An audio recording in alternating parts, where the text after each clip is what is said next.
Hello guys, आज के इस सेशन में हम लोग डिस्कस करने वाले हैं एक बहुत ही इंटरेस्टिंग शॉर्ट स्टोरी को जिसका नाम है द फेयरवेल पार्टी। इसे अनीता देसाई ने लिखा है। मैं आपके एग्जाम के लिए हर एक पॉइंट को कवर करने की कोशिश करूंगा, चाहे वो की फैक्ट से जुड़े हुए हों, करेक्टर से जुड़े हों या इसकी समरी से जुड़े हुए हों। आपका एग्जाम में हर एक क्वेश्चन सॉल्व होगा। आइए शुरू करते हैं द फेयरवेल पार्टी को पढ़ना। A farewell party by Anita Desai. Anita Desai का जन्म 1937 में हुआ था और आज भी ये जीवित हैं। अगर आप लोगों में से कोई इनसे मिलना चाहता है तो मिल सकते हैं, क्योंकि इंडियन लिटरेचर में ये एक जाना माना नाम है, जिन्हें 1978 में साहित्य अकादमी अवार्ड मिला था इनके novel fire on the mountain के लिए, और पद्म भूषण अवार्ड मिला था 2014 में। हम जो स्टोरी को पढ़ने वाले हैं ए फेयरवेल पार्टी को, इसका जो जोनरा है ये एक शॉर्ट स्टोरी है और वो दिखाती है कि कैसे मिडिल क्लास के लोग अपने आप को अपर क्लास के लोगों को तरह दिखाने की कोशिश करते हैं। ये शॉर्ट स्टोरी एक collection games at twilight and other stories के अंदर 1978 में पब्लिश कराई गई थी। शुरू करने से पहले मैं आप लोगों को इसके कुछ कैरेक्टर्स के साथ इंट्रोड्यूस करा देना चाहता हूं। सबसे पहला और इस कहानी का प्रोटोगोनिस्ट मिलता है हम लोगों को रमन। रमन इस पार्टी को होस्ट कर रहा है और ये एक सिगरेट फैक्ट्री में काम करता है। रमन का प्रमोशन हुआ है और ये दिल्ली से मुंबई जा रहे हैं। जाने से पहले ये एक पार्टी को ऑर्गेनाइज करते हैं। अब इसकी वाइफ का नाम है बीना। ये लगभग 35 सालों की एक महिला है और इनके दो बच्चे हैं। इनकी बेटी का नाम है तारा और इनके बेटे का नाम है नोनो। नोनो जो है ये डिफरेंटली एबल्ड पर्सन है या बच्चा है, जिसको उसकी मदर बहुत स्पेशल केयर के साथ रखती है और उसे टाइम टू टाइम डॉक्टर्स के पास भी दिखाने के लिए जाती है। अब ये फेयरवेल पार्टी जो ऑर्गेनाइज कर रहा है वो रमन कर रहा है। वो अपने आस पड़ोसियों के साथ बाकी लोगों को इनवाइट भी करता है, जैसे जिनसे इलाज चल रहा है नोनो का, कुछ डॉक्टर्स भी इस पार्टी के अंदर इनवाइट किए जाते हैं। इसके अलावा जो कमिश्नर हैं यहाँ के मिस्टर एंड मिसेस रॉय, उनको भी बुलाया जाता है। और जो तारा की स्कूल टीचर है मिसेस डिसूजा, उनको भी इस पार्टी के अंदर बुलाया जाता है। इस पार्टी के अंदर मिस्टर बोस नाम का एक पर्सन है जो एक म्यूजियम में एम्प्लॉय है, और कुछ जो इलीट क्लास के यहाँ पर बिजनेसमैन भी दिखाए गए हैं और एक लड़की मिसेस दत्ता भी दिखाई गई है। आइए शुरू करते हैं इस कहानी को पढ़ना। देखिए, जो अनीता देसाई हैं उन्होंने इस कहानी को एक्सप्लेन या नरेट करने से पहले हम लोगों को बताया है कि इस कहानी के पीछे उनका लिखने का पर्पस क्या है।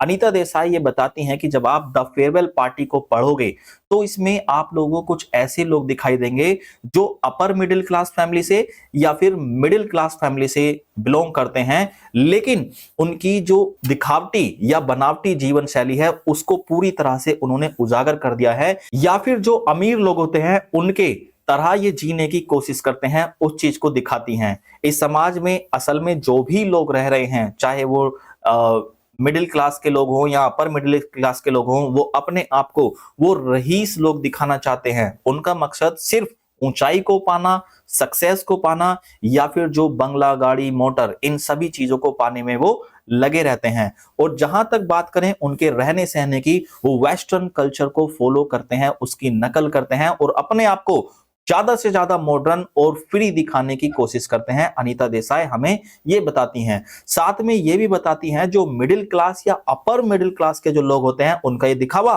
बिल्कुल खोखला होता है। वो वेस्टर्न कल्चर को फॉलो करते हैं, उनसे उनकी एक नकली पहचान पैदा होती है। असल में वो उनके जो आपस में रिश्ते होते हैं वो बड़े ही इनसेंसिटिव होते हैं और क्रूर होते हैं, क्योंकि वो दिल से किसी से कनेक्ट नहीं हो पाते। अब जो भी ये पार्टी ऑर्गेनाइज की जाती है इस तरह की, क्या लोग उसमें अपने इमोशंस के साथ आते हैं? नहीं। ये जो पार्टी रखने का सिलसिला आया है ये वेस्टर्न कल्चर से ही आया है। इस वेस्टर्न कल्चर के अंदर जो पार्टी रखी जाती हैं, लोग इसमें अपने बिजनेस को बढ़ाने या अपने फायदे और नुकसान की बातें ही करते हैं। उनका इमोशन बिल्कुल भी किसी एक दूसरे के साथ जुड़ा हुआ नहीं होता।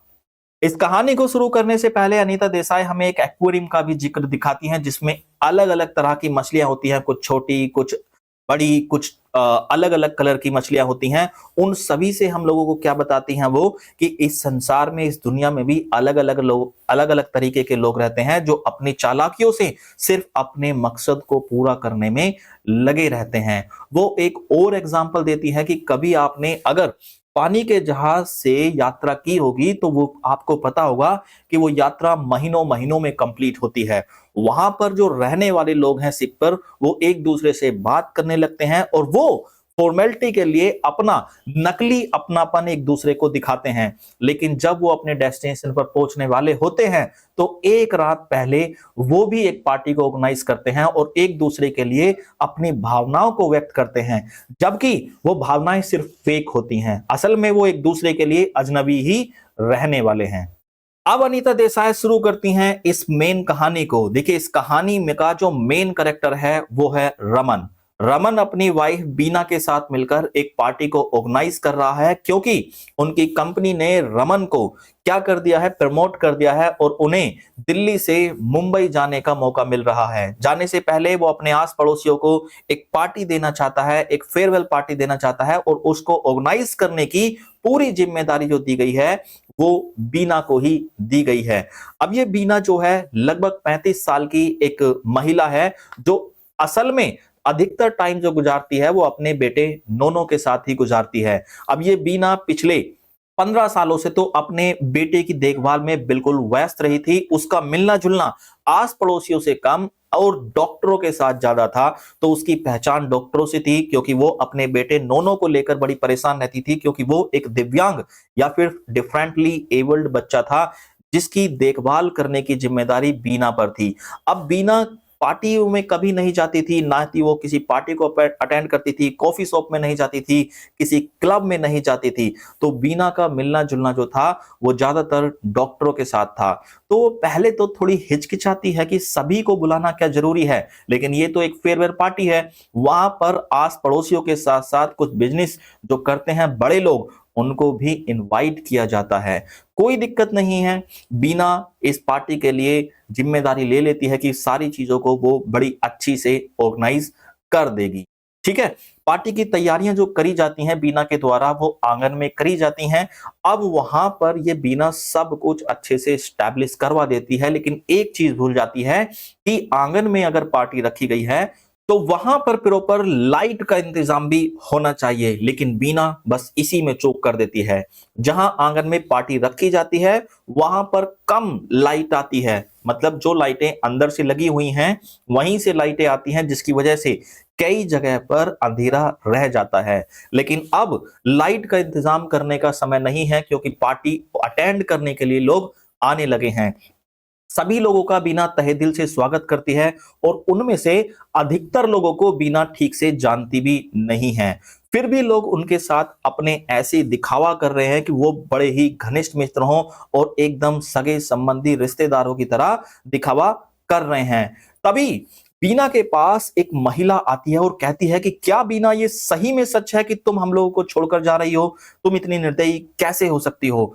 बीना इस बात को सुनकर बड़ी आश्चर्यचकित रह जाती है, सरप्राइज रह जाती है, क्योंकि बीना उस महिला को जानती भी नहीं है और बीना को वो महिला ऐसा दिखाने की कोशिश कर रही है कि वो बड़ी ही घनिष्ठ मित्र हो या फिर वो कोई रिश्तेदार हो। कोई बात नहीं, सब लोग फेक यहां पर अपना इंप्रेशन बनाने की कोशिश कर रहे हैं, दिखावा करने की कोशिश कर रहे हैं। अब इस पार्टी में मिस रॉय भी आती है। बीना मिस रॉय के साथ बात करना स्टार्ट कर देती है। जैसे ही बीना उनके व्यवहार को देखती है तो वो समझ जाती हैं कि ये भी सिर्फ और सिर्फ दिखावा कर रही हैं एक घनिष्ठ मित्र होने का, क्योंकि बीना उन्हें भी ठीक से नहीं जानती थी। वो मुश्किल से ही एक दूसरे के साथ परिचित थे। अब यहां पर इस पार्टी के अंदर एक म्यूजियम में काम करने वाला मिस्टर बोस भी आता है। अब मिस्टर बोस को बीना कैसे जानती हैं? एक्चुअली बीना कभी कभी म्यूजियम में अपने बच्चों को घुमाने के लिए लेकर जाती थी और मिस्टर बोस उन्हें वहां पर मिला करते थे। अब इस पार्टी में जब मिस्टर बोस आते हैं इस पार्टी को अटेंड करने, तो वो एक दिखावा करते हुए कहते हैं कि आप यहां से हम लोगों को छोड़कर जा रही हैं, आप तो मेरी ग्रेट इंस्पिरेशंस थी। देखो कितना ज्यादा लोग दिखावा करते हैं। वो म्यूजियम में काम करने वाला बंदा बीना को अपनी ग्रेट इंस्पिरेशन बोल रहा है कि आप चली जाओगी तो मुझे इंस्पिरेशन कहाँ से मिलेंगी? अब ये भी तो दिखावा ही है। म्यूज़ियम में आप किसी जाओगे तो डेफ़िनेटली हाय हेलो के अलावा उसके एम्प्लॉयी से कुछ नहीं करने वाले हो, लेकिन पार्टी के अंदर उसे बुला लिया गया, तो वो भी दिखावा कर रहा है। तो यहाँ पर सिर्फ़ शब्दों का खेल है। सब लोग रिश्तेदार दिखाने की कोशिश कर रहे हैं, घनिष्ठ मित्र दिखाने की कोशिश कर रहे हैं, लेकिन बीना या उसका हस्बैंड रमन उन सब से ज़्यादा दोस्ती या व्यवहार नहीं रखता था। पार्टी में बीना घूमती रहती है। उसकी नज़र एक ऐसी औरतों के ग्रुप पर पड़ती है, जहां पर सिर्फ व्यापारी महिलाओं की वाइफ बात कर रही हैं। बीना उनके पास जाकर पूछती है कि भाई देखो पार्टी ठीक से अरेंज की गई है, नहीं की गई है, कोई कमी तो आप लोगों को नहीं लग रही है। तो बीना से वो लेडीज कहती हैं कि अरे पार्टी को छोड़ो, मुझे ये बताओ कि तुम लोग जो मुंबई सेटल होने जा रहे हो, तुम्हारी उसकी तैयारियां कैसे चल रही हैं? तुम तो मुंबई में सेटल हो जाओगे, बड़े इंसान हो जाओगे। तो ऐसी बात करती हैं कि जैसे वो बिल्कुल बीना की घनिष्ठ मित्र हों। बीना अभी भी सरप्राइज्ड है कि इस पार्टी के अंदर हर इंसान सिर्फ और सिर्फ दिखावा कर रहा है। अब इस पार्टी के अंदर एक अच्छा इंसान भी आता है, उसका नाम है मिसेस डिसूजा, जो तारा की स्कूल टीचर हैं। एक्चुअली बीना ने इनको इनविटेशन कार्ड इसलिए दिया है क्योंकि ये व्यवहार से बहुत ही अच्छी एक महिला है, इसीलिए जो बीना है उनको हार्टली इनवाइट करती है और बैठने के लिए भी कहती है और कहती है कि आप बैठिए, मैं तारा को बुलाकर लेकर आती हूं। अब इनका हस्बैंड कहां है? पार्टी में वो तो दिखाई नहीं दे रहा। जो इनका हस्बैंड है रमन, वो क्या कर रहा है? उसने पिछले 5 सालों से अलग अलग तरह की जो वाइन है उसको अपने पास रखा हुआ था। अब ये क्या करता है? पार्टी में आए हुए मेहमानों के लिए कॉकटेल बना रहा है, यानी कि अलग अलग ब्रांड की दारू को उठाकर वो कॉकटेल की तरह तैयार कर रहा है और लोगों को पिला रहा है, मौज मस्ती कर रहा है, खुद भी पी रहा है। सब लोग यहाँ पर आपस में मजे कर रहे हैं और इस पार्टी में कुछ बच्चे भी आए हुए हैं। बच्चे घर के अंदर चले जाते हैं, एक कमरे में धीमा धीमा म्यूजिक चलाकर वो आपस में मौज मस्ती कर रहे हैं। रमन एक इंडियन सिगरेट बनाने वाली कंपनी में एक छोटी सी पोस्ट पर काम करने वाला एम्प्लॉय था, लेकिन वहां पर जो लोग आए थे वो सोच रहे थे कि इस पार्टी के अंदर जो सिगरेट रखी गई होंगी वो कुछ विदेशी कंपनी की सिगरेट होंगी, लेकिन नहीं, ये सिगरेट जो रखी हुई थी ये इंडियन कंपनी की सिगरेट थी, क्योंकि जो रमन था वो इंडियन सिगरेट कंपनी के अंदर ही काम किया करता था। इसीलिए सारी जो सिगरेट थी वो भारतीय कंपनी की रखी गई थी, लेकिन जो अपर क्लास के लोग थे उन्होंने इन सिगरेट्स को पसंद नहीं किया। लेकिन फिर भी उन सभी लोगों ने रमन को उसके प्रमोशन की बधाई दी और अपने ऐसा दिखावा किया जैसे रमन उनके बचपन का मित्र हो। रमन भी दिखावा करते हुए उनकी जो बधाई है उसको एक्सेप्ट कर लेता है। अब पार्टी जैसे जैसे आगे बढ़ती है, रमन की मुलाकात मिस दत्ता नाम की एक महिला से होती है। अब मिस दत्ता जो होती है वो रमन और बीना से ये कहती है कि तुम दोनों यहाँ के बहुत ही फेमस एंड ऑनरेबल पर्सन हो। मैं तो इस बात को स्वयं जानती हूं, है ना? लेकिन जैसे ही ये बात बोली जाती है, बीना उसकी झूठी बातों को झट से पकड़ लेती है और वो सोचती है कि लोग कितना झूठ बोल रहे हैं। अब ये जो महिला है ना मिस दत्ता, ये हैंडसम व्यक्तियों को हमेशा सेड्यूस करने की कोशिश करती है। ऐसा ही ये एक फेल्ड अटेम्प्ट जो है रमन के साथ भी करती है, लेकिन रमन को सेड्यूस नहीं कर पाती। लोगों का पार्टी में आना जाना लगा रहता है, लोग अपना झूठा दिखावा जारी रखते हैं, आते हैं, खाते हैं, हाथ धोते हैं और चले जाते हैं, है ना? सब लोगों का यही सीन था।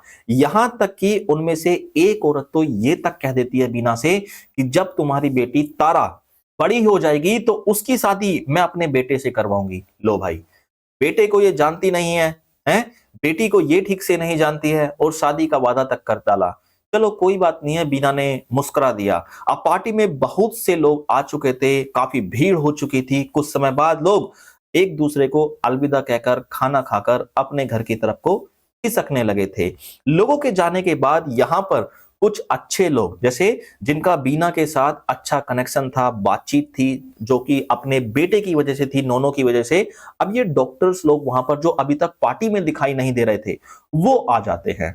अब वो चेयर बिछाते हैं और आंगन में ही जहां पर ठंडी हवा आ रही थी उस ठंडी हवा का आनंद लेना स्टार्ट कर देते हैं।